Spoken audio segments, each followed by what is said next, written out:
कोल्हापूर जिल्ह्यात संभाव्य पूर स्थितीचा धोका लक्षात घेऊन जिल्हा प्रशासनानं सर्व यंत्रणा सज्ज ठेवल्या आहेत। मुख्यमंत्री देवेंद्र फडणवीस यांनी आज दूरदृश्य प्रणालीद्वारे पूरप्रवण जिल्ह्यांचा आढावा घेतला।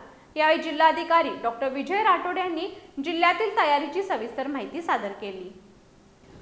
कोल्हापूर जिल्ह्यात गेल्या काही दिवसांपासून सुरू असलेल्या मुसळधार पावसामुळे पंचगंगा नदीच्या पाणी पातळीत सातत्याने वाढ होत आहे।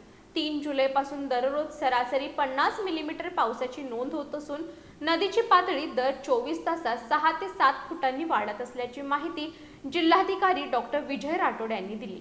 घाट माथ्यावर सुरू असलेल्या अतिवृष्टीमुळे पुढील 24 ते 48 तासात पंचगंगा नदी इशारा पातळी ओलांडण्याची शक्यता व्यक्त करण्यात आली आहे। या पार्श्वभूमीवर सर्व विभागांना आपत्कालीन परिस्थितीसाठी सज्ज राहण्याचे आदेश देण्यात आले आहेत। जीवितहानी टाळणं याला सर्वोच्च प्राधान्य असल्याचं स्पष्ट करत नदीकाठच्या सखल भागातील नागरिकांचे वेळेत स्थलांतरण करण्याचं नियोजन करण्याच्या सूचना प्रशासनाने दिल्या आहेत।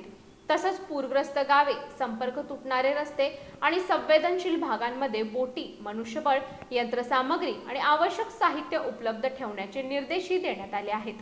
दरम्यान पोलीस अधीक्षक निलोत्पल यांनी 0 जीवितहानी हे उद्दिष्ट ठेवून सर्व बचाव पथके आणि यंत्रणांनी सतर्क राहून जलद प्रतिसाद देण्याच्या सूचना दिल्या आहेत। एकूणच संभाव्य पूरस्थितीला तोंड देण्यासाठी कोल्हापूर जिल्हा प्रशासनानं सर्व तयारी पूर्ण केली असून नागरिकांनी अफवांवर विश्वास न ठेवता प्रशासनाच्या सूचनांचं पालन करण्याचं आवाहन करण्यात आले।